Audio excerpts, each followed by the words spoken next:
थी, भारत भूमि विश्व के प्राचीनतम गणराज्य की धरती रही है। इसे लोकतंत्र की जननी कहना सर्वथा उचित है।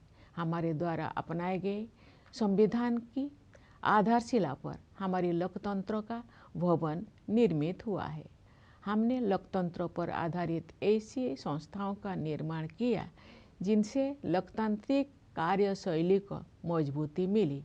हमारे लिए हमारा संविधान और हमारे लोकतंत्र सर्वोपरि है।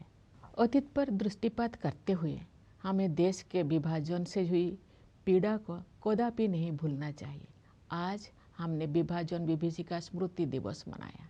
विभाजन के कारण भयावह हिंसा देखी गई और लाखों लोग विस्थापित होने के लिए मजबूर किए गए।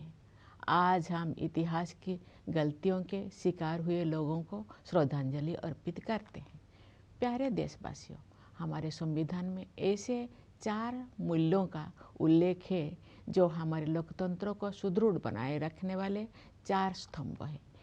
ये मूल्य है न्याय, स्वतंत्रता, समता और बंधुता। ये हमारी सभ्यता के ऐसे सिद्धांत हैं जिन्हें हमने स्वाधीनता संग्राम के दौरान पुनः जीवंत बनाया है। मेरा मानना है कि इन सभी मूल्यों के मूल में व्यक्ति की गरिमा की अवधारणा विद्यमान है। प्रत्येक व्यक्ति समान है और सभी को ये अधिकार है कि उनके साथ गरिमापूर्ण व्यवहार हो। स्वास्थ्य सेवाओं और शिक्षा सुविधाओं तक सभी की समान पहुंच होने चाहिए। सभी को समान अवसर मिलने चाहिए। जो लोग पारंपरिक व्यवस्था के कारण वंचित रह गए थे, उन्हें मदद की जरूरत थी। इन सिद्धांतों को सर्वोपरि रखते हुए हमने 1947 में एक नई यात्रा शुरू की। विदेशी हुकूमत की लंबी अवधि के बाद स्वाधीनता के समय भारत घोर गरीबी से जूझ रहा था, लेकिन तब से अब तक के 78 वर्षों में हमने सभी क्षेत्रों में असाधारण प्रगति की है। भारत ने आत्मनिर्भर राष्ट्र बनने के मार्ग पर काफ़ी दूरी तय कर ली है और प्रबल आत्मविश्वास के साथ आगे बढ़ता जा रहा है। आर्थिक क्षेत्र में हमारी उपलब्धियां साफ साफ देखी जा सकती है। पिछले वित्त वर्ष में 6.5% की सकल घरेलू उत्पाद वृद्धि दर के साथ भारत दुनिया की प्रमुख अर्थव्यवस्था में सबसे तेजी से बढ़ने वाले देश है। वैश्विक अर्थव्यवस्था में व्याप्त समस्याओं के बावजूद घरेलू मांग में तेजी से वृद्धि हो रही है। मुद्रास्फीति पर नियंत्रण बना हुआ है, निर्यात बढ़ रहा है। सभी प्रमुख संकेतक अर्थव्यवस्था की मजबूत स्थिति को दर्शा रहे हैं। ये हमारे श्रमिक और किसान भाई बहनों की कड़ी मेहनत और समर्पण के साथ साथ सुविचारित सुधारों और कुशल आर्थिक प्रबंधन का भी परिणाम है। सुशासन के माध्यम से बड़ी संख्या में लोगों को गरीबी से बाहर निकाला गया है। सरकार गरीबों के लिए अनेक कल्याणकारी योजनाएं चला रही है। जो लोग गरीबी रेखा से ऊपर तो आ गए हैं लेकिन मजबूत स्थिति में नहीं है, उनको भी ऐसे योजनाओं की सुरक्षा उपलब्ध है ताकि वे फिर से गरीबी रेखा से नीचे ना चले जाए। ये कल्याणकारी प्रयास सामाजिक सेवाओं पर बढ़ते खर्च में परिलक्षित होते हैं। आय की असमानता कम हो रही है। क्षेत्रीय असमानताएं भी कम हो रही है। जो राज्यों और क्षेत्र पहले कमजोर आर्थिक प्रदर्शन के लिए जाने जाते थे, वे अब अपनी वास्तविक क्षमता प्रदर्शित कर रहे हैं और अग्रणी राज्य के साथ बराबरी करने की दिशा में आगे बढ़ रहे हैं।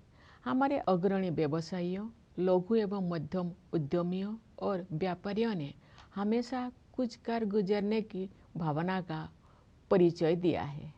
समृद्धि के सृजन के मार्ग में आने वाली रुकावटों को दूर करने की आवश्यकता थी। पिछले एक दशक के दौरान बुनियादी ढांचे में हुए विकास में ये स्पष्ट रूप से दिखाई देता है। हमने भारतमाला परियोजना के तहत राष्ट्रीय राजमार्ग नेटवर्क का विस्तार और सुदृढ़ीकरण किया है। रेलवे ने भी नवाचार को प्रोत्साहन दिया है तथा नवीनतम टेक्नोलॉजी से युक्त नई तरह की रेलगाड़ियों और डिब्बे का उपयोग किया जाने लगा है। कश्मीर घाटी में रेल संपर्क का शुभारंभ करना एक प्रमुख उपलब्धि है। शेष भारत के साथ घाटी का रेल संपर्क उस क्षेत्र में व्यापार और पर्यटन को बढ़ावा देगा और नई आर्थिक संभावनाओं के द्वार खोलेगा। कश्मीर में इंजीनियरिंग के ये असाधारण उपलब्धि हमारे देश के लिए एक ऐतिहासिक माइलस्टोन है। देश में शहरीकरण तेज गति से हो रहा है, इसलिए शहरों की स्थिति सुधारने पर सरकार विशेष ध्यान दे रही है। शहरी परिवहन के प्रमुख क्षेत्रों पर विशेष ध्यान देते हुए सरकार ने मेट्रो रेल सुविधाओं का विस्तार किया है। पिछले एक दशक के दौरान मेट्रो रेल सेवा की सुविधा से युक्त शहरों की संख्या कई गुना बढ़ गई है।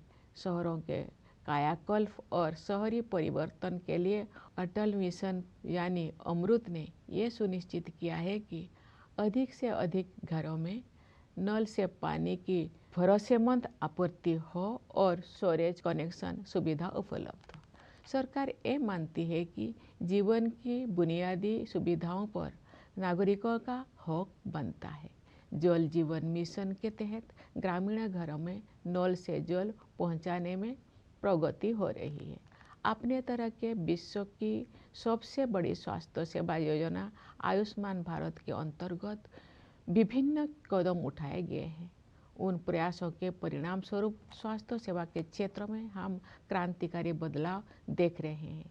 इस योजना के तहत अब तक 55 करोड़ से अधिक लोगों को सुरक्षा कवच प्रदान किया जा चुका है। सरकार ने 70 वर्ष और उससे अधिक आयु के सभी वरिष्ठ नागरिकों को इस योजना की सुविधा उपलब्ध करा दी है, चाहे उनकी आय कितना भी हो। स्वास्थ्य सेवाओं तक पहुंच से जुड़ी असमानताएं दूर होने से गरीब और निम्न मध्यम वर्गों के लोगों को भी सर्वोत्तम संभव स्वास्थ्य सेवाएं उपलब्ध हो रही है। इस डिजिटल युग में ये स्वाभाविक है कि भारत में सबसे अधिक प्रगति सूचना प्रौद्योगिकी क्षेत्र में हुई है। लगभग सभी गांव में 4G मोबाइल कनेक्टिविटी उपलब्ध है। शेष कुछ हजार गांव में भी ये सुविधा शीघ्र ही पहुंचा दी जाएगी। इससे डिजिटल भुगतान तकनीकी को बड़े पैमाने पर अपनाना संभव हो पाया है। डिजिटल भुगतान के क्षेत्र में भारत कम समय में ही विश्व का अग्रणी देश बन गया है। इससे डायरेक्ट बेनिफिट ट्रांसफर को भी बढ़ावा मिला है तथा लक्षित लाभार्थियों तक कल्याणकारी भुगतान बिना किसी रुकावट और लीकेज के पहुंचना सुनिश्चित हो रहा है। दुनिया में होने वाले कुल डिजिटल लेन देन में से आधे से अधिक लेन देन भारत में होते हैं। ऐसे बदलाव से एक गतिमान डिजिटल अर्थव्यवस्था का निर्माण किया गया है, जिसका योगदान देश के सकल घरेलू उत्पाद में साल दर साल बढ़ रहा है। आर्टिफिशियल इंटेलिजेंस टेक्नोलॉजिकल एडवांसमेंट का अगला चरण है जो हमारे जीवन में अपना स्थान बना चुका है। सरकार ने देश के AI क्षमताओं को मजबूत करने के लिए इंडिया AI मिशन शुरू किया है। इस मिशन के तहत ऐसे मॉडल विकसित किए जाएंगे जो भारत की विशिष्ट आवश्यकताओं को पूरा करेंगे। हमारी आकांक्षा है कि वर्ष 2047 तक भारत एक ग्लोबल AI हब बन जाए। इस दिशा में सामान्य लोगों के लिए तकनीकी प्रगति का सर्वोत्तम उपयोग और प्रशासन व्यवस्था में सुधार करके उनके जीवन को बेहतर बनाने पर विशेष ध्यान दिया जाएगा। जनसामान्य के जीवन को बेहतर बनाने के लिए कारोबार को आसान बनाने के साथ साथ जीवन को आसान बनाने पर भी समान बल दिया जा रहा है। विकास तभी सार्थक होता है जब हाशिए पर के लोगों तक सहायता पहुँचे और उनके लिए नए अवसर उपलब्ध हो। इसके अलावा हम हर संभव क्षेत्रों में अपनी आत्मनिर्भरता बढ़ा रहे हैं। इससे हमारा आत्मविश्वास बढ़ा है और विकसित भारत बनने की हमारी यात्रा की रफ्तार तेज हुई है। पिछले सप्ताह 7 अगस्त को देश में राष्ट्रीय हथकरघा दिवस मनाया गया। इस दिवस को मनाने का उद्देश्य हमारे बुनकरों और उनके उत्पादों का सम्मान करना है। हमारे स्वाधीनता संग्राम के दौरान 1905 में शुरू किए गए स्वदेशी आंदोलन की स्मृति में वर्ष 2015 से ये दिवस हर साल मनाया जाता है। महात्मा गांधी ने भारतीय कारीगरों और शिल्पकारों के खून पसीनों से निर्मित और उनके अतुलनीय कौशल से युक्त उत्पादों को बढ़ावा देने के लिए स्वदेशी की भावना को और मजबूत किया था। स्वदेशी का विचार मेक इन इंडिया और आत्मनिर्भर भारत अभियान जैसे राष्ट्रीय प्रयासों को प्रेरित करता रहा है। हम सबको ये संकल्प लेना है कि हम अपने देश में बने उत्पादों को खरीदेंगे और उनका उपयोग करेंगे। प्यारे देशवासियों, सामाजिक क्षेत्र में किए गए प्रयासों से संवर्धित समग्र आर्थिक विकास के बल पर भारत 2047 तक एक विकसित अर्थव्यवस्था बनने के मार्ग पर अग्रसर है।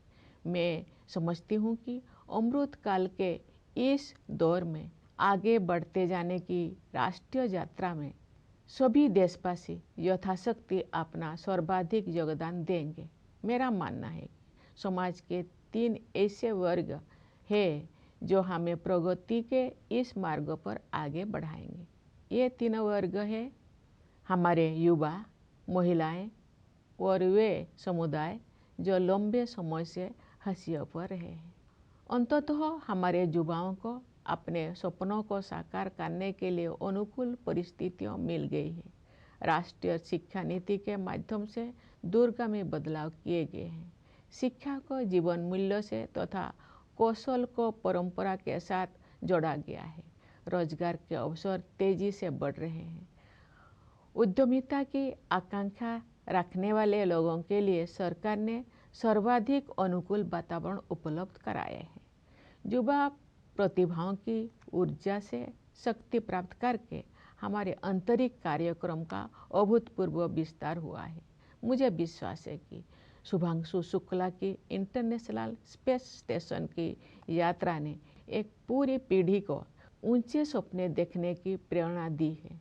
ये अंतरिक्ष यात्रा भारत के आगामी मानव अंतरिक्ष उड़ान कार्यक्रम गगनयान के लिए अत्यंत सहायक सिद्ध होगी। नए आत्मविश्वास से भरपूर हमारे युवा खेल जगत में अपनी पहचान बना रहे हैं। उदाहरण के लिए शतरंज में आप भारत के युवाओं का जैसा वर्चस्व है वैसा पहले कभी नहीं था। राष्ट्रीय खेल नीति 2025 में निहित विजन के अनुरूप हम ऐसे आमूल बदलाव की परिकल्पना कर रहे हैं जिसके बल पर भारत एक वैश्विक खेल महाशक्ति के रूप में उभरेगा। हमारी बेटियां हमारे गौरव हैं। वे प्रतिरक्षा और सुरक्षा सहित हर क्षेत्र में अवरोधों को पार करके आगे बढ़ रहे हैं। खेलकूद को उत्कृष्टता, सशक्तिकरण और क्षमताओं का महत्वपूर्ण संकेतक माना जाता है। विश्व शतरंज चैंपियनशिप के लिए फीडे महिला विश्व कप का फाइनल मैच 19 वर्षों के भारत की एक बेटी और 38 वर्षों की एक भारतीय महिला के बीच खेला गया। ये उपलब्धि पीढ़ी दर पीढ़ी हमारी महिलाओं में विद्यमान विश्व स्तर की सतत उत्कृष्टता को रेखांकित करती है। रोजगार में भी जेंडर गैप कम हो रहा। नारी शक्ति बंधन अधिनियम से महिला सशक्तिकरण अब केवल एक नारा ना रहकर यथार्थ बन गया है।